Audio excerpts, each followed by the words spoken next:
Om Swastiastu. Baik, pada kesempatan kali ini saya akan memaparkan materi mengenai manajemen keuangan. Nah, tentunya sebelum mempelajari cara memanajemen keuangan yang tepat bagi pelaku usaha, kita harus mengetahui terlebih dahulu apa itu manajemen keuangan. Pada pemaparan materi kali ini, saya akan menjelaskan beberapa sub dari manajemen keuangan, yang dimana terdiri dari yang pertama ada pengertian manajemen keuangan, lalu peran penting manajemen keuangan, fungsi manajemen keuangan, tujuan manajemen keuangan, dan yang terakhir ada prinsip manajemen keuangan. Nah, yang pertama yaitu mengenai pengertian manajemen keuangan. Nah, apa sih sebenarnya manajemen keuangan tersebut?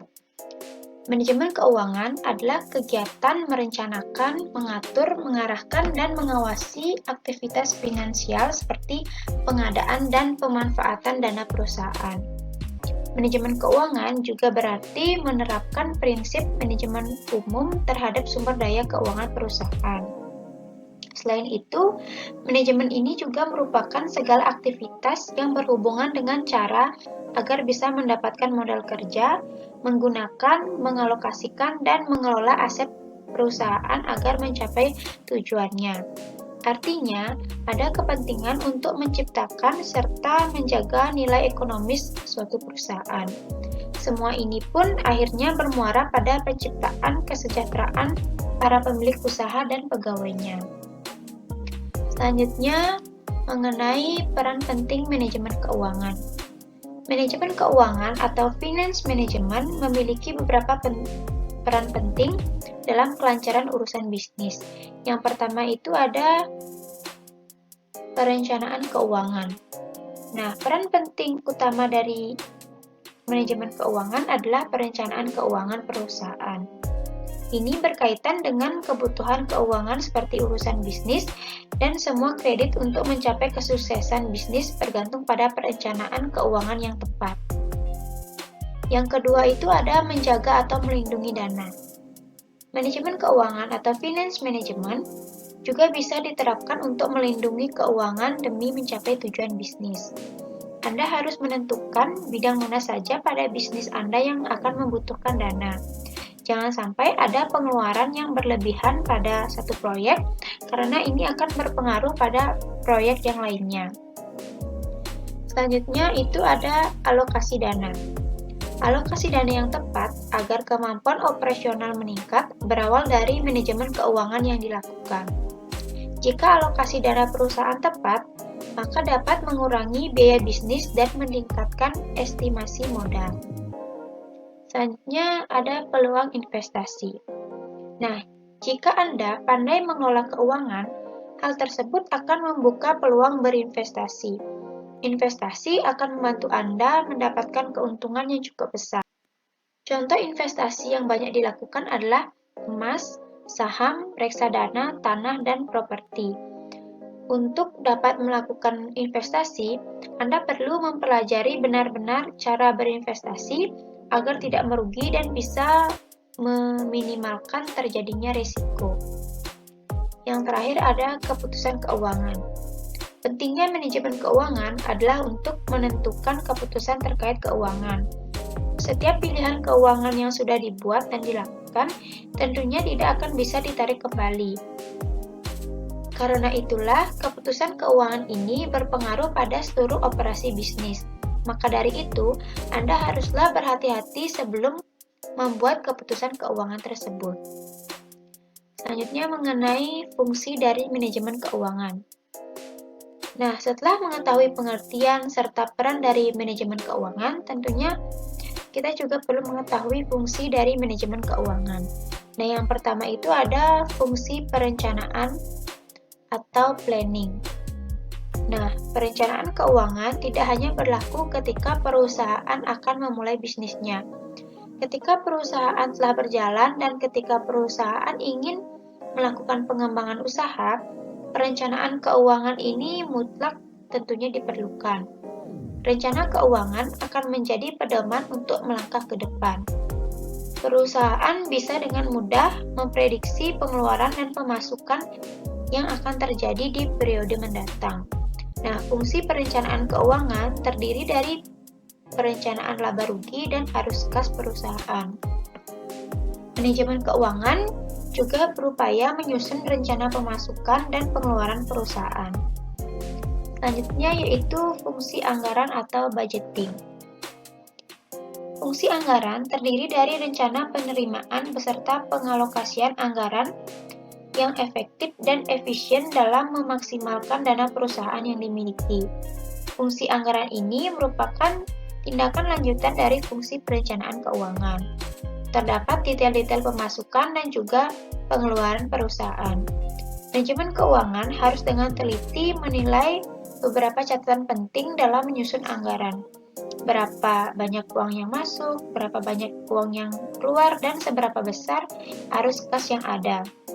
Penilaian jeli manajer keuangan akan sangat dibutuhkan dalam menyusun anggaran. Selanjutnya yaitu fungsi pengendalian keuangan atau controlling. Nah, manajemen keuangan mengevaluasi dan memperbaiki sistem keuangan yang ada dalam perusahaan. Dalam perjalanan operasional perusahaan, fungsi pengendalian keuangan sangat diperlukan.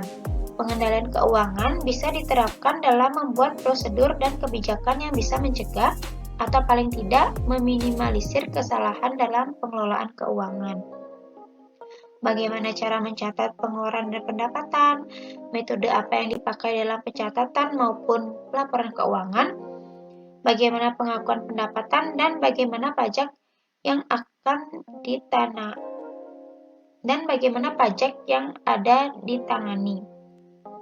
Nah, hal-hal tersebut bisa dipakai manajemen untuk melakukan pengendalian terhadap keuangan perusahaan, mengendalikan pengeluaran atau mengontrol pemasukan yang ada. Setinggi apapun pendapatan yang diperoleh, namun diiringi oleh pengeluaran yang tidak terkendali karena adanya perubahan yang terjadi, maka hasilnya bisa saja menjadi sia-sia atau tidak maksimal. Selanjutnya ada fungsi pemeriksaan keuangan atau auditing. Nah, manajemen keuangan memeriksa kondisi internal keuangan perusahaan supaya kondisi keuangan selaras dengan apa yang diharapkan dan sesuai dengan kaidah dan standar yang ada, dengan meminimalisir penyimpangan yang ada tentunya. Nah, penyimpangan-penyimpangan yang terjadi bisa dengan mudah diketahui. Kemudian, dapat diambil langkah-langkah yang diperlukan terhadap penyimpangan yang ada. Misalnya, laporan audit internal menemukan adanya biaya pemasaran yang membengkak, namun tidak diikuti oleh kenaikan kinerja. Tidak sesuai dengan apa yang diharapkan tentunya, atau bisa dikatakan merugi. Manajemen keuangan lantas bisa segera mengambil tindakan atas situasi yang terjadi tersebut. Selanjutnya ada fungsi pelaporan keuangan atau reporting. Manajemen keuangan berkewajiban untuk menyusun laporan mengenai kondisi keuangan beserta analisis rasio keuangannya. Laporan keuangan ini nantinya juga bisa dijadikan sebagai bahan evaluasi, seperti mau tahu berapa laba rugi yang dihasilkan oleh perusahaan, berapa kenaikan omset perusahaan, dan berapa jumlah pertambahan utang perusahaan. Nah, laporan keuangan ini nantinya akan dijadikan dasar pengambilan keputusan oleh manajemen keuangan sebagai bahan evaluasi. Selain itu, ada juga fungsi manajemen keuangan berkaitan dengan keputusan keuangan. Nah, fungsi manajemen keuangan yang berkaitan dengan keputusan keuangan akan berdampak pada nilai perusahaan. Keputusan keuangan berorientasi penuh pada tujuan perusahaan, yang tidak lain adalah meningkatkan nilai perusahaan dan para pemiliknya. Keputusan keuangan ini erat kaitannya dengan ruang lingkup manajemen keuangan. Manajer keuangan bertugas untuk mengambil keputusan keuangan dengan cermat. Nah, terdapat 3 keputusan keuangan, yaitu yang pertama ada keputusan investasi. Keputusan investasi atau penggunaan dana berbicara mengenai bagaimana manajer keuangan dalam memilih dan mengambil keputusan investasi atau alternatif investasi menggunakan dana yang dimiliki. Bagaimana manajer keuangan dalam mengalokasikan dana yang dimiliki ke dalam investasi yang menguntungkan perusahaan di masa yang akan datang tentunya. Nah, bentuk investasi, macam-macam investasi, komposisi dan kombinasi alternatif investasi yang seperti apa yang harus diputuskan dan bisa memberikan keuntungan yang maksimal di masa yang akan datang. Nah, bagaimana manajemen keuangan dalam menggunakan dana? Dana adalah sesuatu yang begitu sangat diperlukan oleh perusahaan. Perusahaan yang mengalami kekurangan dana menjadi lebih sulit untuk berkembang. Untuk bisa menghindari dari hal-hal yang tidak diinginkan tersebut, maka manajer keuangan harus bisa merencanakan penggunaan atas dana yang diperoleh dengan sebaik-baiknya, serta semaksimal mungkin dalam memanfaatkannya.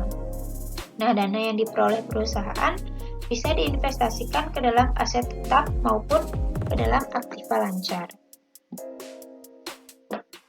Selanjutnya ada keputusan pendanaan. Keputusan pendanaan atau financing sering juga disebut dengan kebijakan struktural modal. Dalam menjalankan kebijakan pendanaan, manajer keuangan harus mengkaji berbagai alternatif sumber pendanaan untuk kemudian dianalisis. Nah, dari hasil analisa tersebutlah menghasilkan keputusan alternatif sumber pendanaan ataupun kombinasi sumber daya yang mana yang nantinya akan dipilih. Sumber dana yang dipilih pun umumnya memiliki biaya yang paling minimal. Nah, bagaimana manajemen keuangan memperoleh dana tersebut? Untuk menjalankan aktivitas perusahaan, manajer keuangan dituntut untuk bisa menentukan berapa jumlah dana tersedia, serta bisa menentukan dari mana saja sumber dana itu bisa diperoleh. Secara umum, sumber dana bisa diperoleh dari dua sumber, yaitu sumber internal perusahaan maupun sumber eksternal perusahaan. Sumber dana yang berasal dari internal perusahaan merupakan dana yang dihasilkan atau dibentuk sendiri oleh perusahaan tersebut. Sementara sumber dana yang eksternal atau dari luar perusahaan umumnya itu terbagi menjadi dua kelompok, yaitu sumber dana jangka pendek dan juga sumber dana jangka panjang. Selanjutnya mengenai keputusan dividen. Dividen adalah bagian laba yang dihasilkan perusahaan yang dibayarkan kepada pemilik saham. Dividen ini sangat dinantikan oleh para pemilik saham. Ketika laba diperoleh, akan ada beberapa kemungkinan yang akan terjadi. Nah, yang pertama itu laba akan ditahan dan tidak dibagikan kepada pemegang saham. Kemudian laba ini nantinya akan digunakan sebagai sumber pendanaan bagi perusahaan tersebut. Yang kedua yaitu seluruh laba yang dihasilkan akan dibagikan kepada pemilik saham. Nah, inilah yang disebut dengan dividen. Yang ketiga itu kombinasi laba ditahan dan dividen yang dibagikan. Persentase besar kecilnya jumlah laba ditahan dan dividen yang dibagikan harus diperhitungkan dengan cermat. Berapa kebutuhan pendanaan perusahaan dan berapa kesanggupan pembayaran dividen dengan melihat kondisi dan situasi perusahaan yang ada beserta rencana perusahaan ke depannya. Keputusan dividen juga menyangkut hal-hal mengenai rencana perusahaan dalam melakukan seperti pembelian saham kembali atau buyback, pemecahan nominal saham atau stock split, dividen tunai, stabilitas pembayaran dividen. Tujuannya cuma satu, yaitu meningkatkan nilai perusahaan itu sendiri. Selanjutnya mengenai tujuan manajemen keuangan. Nah, yang pertama itu ada memaksimalkan keuntungan dengan menekan biaya agar tujuan dapat dicapai secara efektif dan efisien. Selanjutnya, memastikan ketersediaan dana untuk kebutuhan operasional terutama dalam mencapai tujuan perusahaan. Yang ketiga, sebagai alat pengawasan, kontrol, dan perencanaan terutama dalam hal pengadaan dan pemanfaatan dana. Yang keempat, yaitu memastikan pengembalian yang memadai kepada pemegang saham yang akan bergantung pada kapasitas penghasilan, harga pasar saham, serta ekspektasi pemegang saham. Dan yang terakhir yaitu memastikan keamanan dalam berinvestasi dan pemanfaatan aset yang ada. Nah, yang selanjutnya atau yang terakhir, beralih ke prinsip manajemen keuangan. Nah, manajemen keuangan bukan hanya berkutat pada seputar pencatatan akuntansi.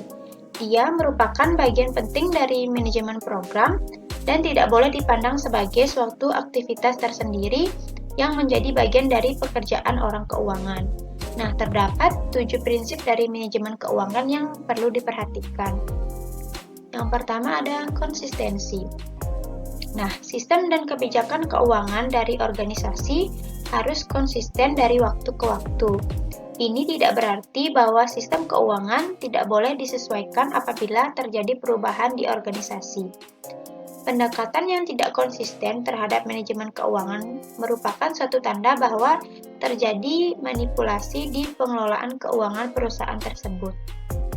Yang kedua ada accountability atau akuntabilitas. Akuntabilitas adalah kewajiban, moral, atau hukum yang melekat pada individu, kelompok, atau organisasi.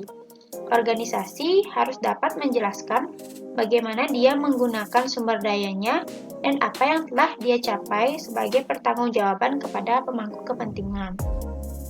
Yang selanjutnya ada transparansi. Organisasi harus terbuka berkenaan dengan pekerjaannya, menyediakan informasi berkaitan dengan rencana dan aktivitas kepada para pemangku kepentingan.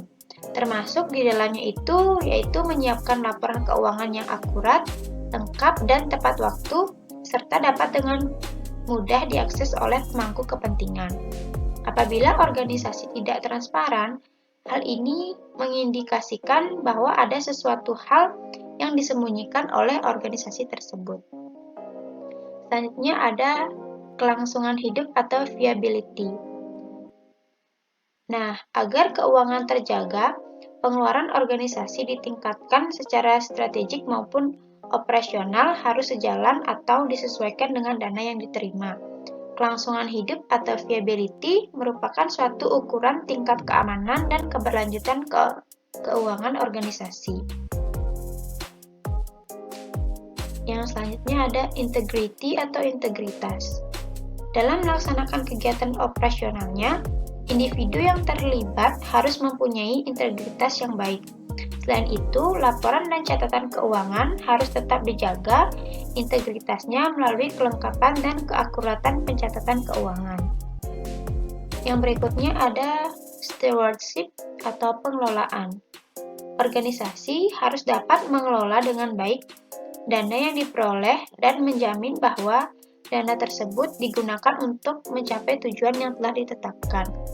Yang terakhir ada accounting standar atau standar akuntansi. Sistem akuntansi dan keuangan yang digunakan oleh suatu organisasi harus sesuai dengan prinsip dan standar akuntansi yang berlaku secara umum. Baik, dari semua materi yang sudah saya paparkan tersebut bersumber dari link website yang telah saya tampilkan di layar ini. Nah, sekian pemaparan materi dari saya. Apabila terdapat kesalahan maupun kekeliruan dalam penyampaian materi, saya mohon maaf dan saya akhiri dengan terima kasih. Om Santi Santi Santi Om.